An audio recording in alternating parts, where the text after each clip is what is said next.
आज की इस वीडियो में दोस्तों मैं आपको बताने वाला हूं कि इस प्रकार की इलेक्ट्रिसिटी बिल पर्ची को रीड कैसे करते हैं। अगर आपके पास इस प्रकार की बिल पर्ची है और आप इसमें ये नहीं जानते हैं कि किसका क्या मतलब होता है, कितना आपने यूनिट खर्च किया है, कितना रेट लगा है और कितना आपका बिल बना है, कब तक का बना है, अगर आप ये सभी चीज़ें सीखना चाहते हैं तो आप इस वीडियो को पूरा ध्यान से एंड तक देख लो, क्योंकि इस वीडियो में मैं इस पर्ची में जो कुछ भी लिखा होता है उसके बारे में एक एक चीज़ बताने वाला हूं और इस वीडियो को देखने के बाद आपके मन में कोई भी कन्फ्यूजन नहीं रहेगा। तो इसमें दोस्तों सबसे पहले यहाँ पर लिखा होता है बिलिंग एजेंट आईडी।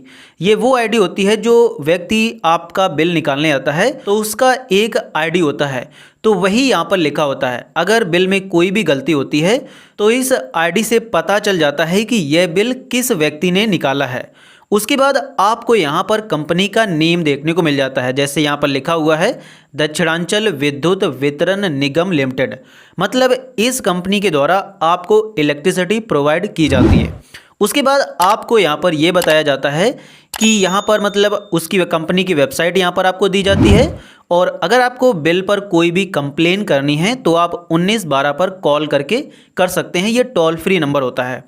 उसके बाद यहाँ पर आपको date, time, bill number, bill month या ईयर और पीरियड यहाँ पर दिख जाता है। डेट यहाँ पर ये वो डेट होती है जिस डेट को ये बिल निकाला जाता है, मतलब जिस डेट को ये बिल निकाला गया है वो डेट यहाँ पर लिखी हुई है। उसका टाइम यहाँ पर लिखा हुआ है और यहाँ पर बिल नंबर लिखा हुआ है, ये आपका जो बिल बना है उसका एक यूनिक नंबर है। उसके बाद यहाँ पर कितने मंथ का, मतलब किस मंथ का ये बिल है वो यहाँ पर आपको दिख जाता है और टोटल कितने मंथ का है, 1 मंथ, 2 मंथ, 3 मंथ, वो आपको यहाँ पर दिख जाता है। उसके बाद जैसे ही आप नीचे आएंगे तो यहाँ पर आपको अकाउंट आईडी देखने को मिल जाता है, मतलब ये जो आपका कनेक्शन होता है उसका एक अकाउंट आईडी होता है। जैसे आप किसी एग्ज़ाम हॉल में बैठते हैं तो आपको एक रोल नंबर दिया जाता है, तो इसी प्रकार ये अकाउंट होता है जिसमें आपके कनेक्शन की सारी डिटेल्स होती है। उसके बाद यहाँ पर आपको डिवीज़न नेम देखने को मिल जाता है, जैसे ये दक्षिणांचल विद्युत वितरण निगम जो कंपनी है ये बहुत सारे एरिया में बिजली प्रोवाइड करती है, तो ये किस डिवीज़न में आता है। ये अकाउंट आईडी मतलब जो आपका कनेक्शन है तो वो यहाँ पर लिखा हुआ है कानपुर देहात डिवीज़न में।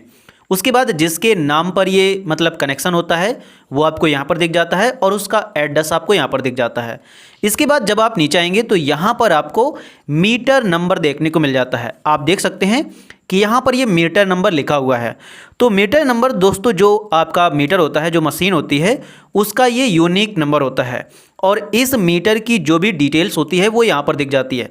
जैसे ये इसका जो मीटर का कैटेगरी है वो LMV1 है, मतलब लोअर मीडियम वोल्टेज 1। ये बेसिकली रेगुलर लोगों के लिए लगाया जाता है जो मतलब अपने घर पर यूज करते हैं। इसी जगह अगर किसी का कारखाना होता है तो उसमें LMV2, इसी प्रकार LMV3, तो इस प्रकार जितना ज़्यादा लोड होता है उसी हिसाब से मीटर की कैटेगरी बढ़ती जाती है। अगर आप किसी धंधे के लिए लगाएंगे जहाँ पर बहुत ज़्यादा बिजली की खपत होती है तो वहाँ पर ज़्यादा पावर वाला मीटर लगाया जाएगा। इसके बाद ये जो ST17 लिखा हुआ है इसका मतलब है सप्लाई टाइप, और ये 17 एक एरिया को दर्शा रहा है, मतलब रूरल एरिया को दर्शा रहा है कि ये जो मीटर है ये रूरल एरिया में लगा हुआ है। बेसिकली इससे क्या होता है कि लोगों को सब्सिडी दी जाती है, जैसे गांव वगैरह में जो लाइट होती है वहाँ पर जो बिल जनरेट होता है उसमें लोगों को सब्सिडी दी जाती है। तो ये डिफाइन करता है कि ये रूरल का मीटर है, रूरल में इसका कनेक्शन है, इसीलिए इसको सब्सिडी मिलेगी। अगर अर्बन में होता है तो अर्बन का अलग सप्लाई टाइप कोड होता है, तो वो यहाँ पर दर्ज होता है। इसके बाद ये जो सैंक्शन लोड होता है ये आपके मीटर की कैपेसिटी को बताता है कि आप एक टाइम पर कितना किलोवाट आप एनर्जी यूज कर सकते हैं। तो यहाँ पर 1 है तो यहाँ पर 1 किलोवाट ही आप एनर्जी यूज कर सकते हैं। अगर आप इससे ज़्यादा यूज करेंगे तो उसमें क्या होगा कि पेनल्टी आपके ऊपर लगाई जाएगी। और यहाँ पर मैक्सिमम DMD जो है ये बता रहा है कि आपने एक टाइम पर मैक्सिमम अभी तक कितनी एनर्जी यूज की है। यहाँ पर 1 किलोवाट है इसकी लिमिट, लेकिन यहाँ पर 0.30 एनर्जी यूज की गई है। इसके बाद जब आप नीचे आएंगे तो यहाँ पर आपको रीडिंग्स दिखाई जाती हैं। यहाँ पर आपको प्रीवियस और प्रेजेंट रीडिंग दिखाई जाएंगी।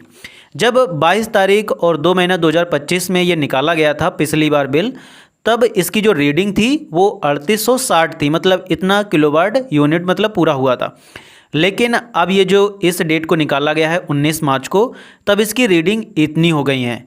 तो यहाँ पर जो कुल यूनिट्स बनते हैं वो 99 यूनिट्स बनते हैं। तो वो यहाँ पर फाइनल निकाला गया है। इसके बाद ये जो स्टेटस होता है ये बहुत इंपॉर्टेंट होता है। जैसे अगर ए लिखा हुआ है तो इसका मतलब होता है कि ये एक्चुअल रीडिंग निकाली गई हैं, मतलब जितनी बनी हैं उतनी निकाली गई हैं। लेकिन इसी की जगह एसएसड लिखा होता है, मतलब ASS, तो इसका मतलब ये होता है कि आपका जो मीटर है वो ख़राब है और ये अनुमान लगाकर यहाँ पर बिजली का मतलब ये जो यूनिट निकाली गई हैं ये अनुमान लगाकर निकाली गई हैं।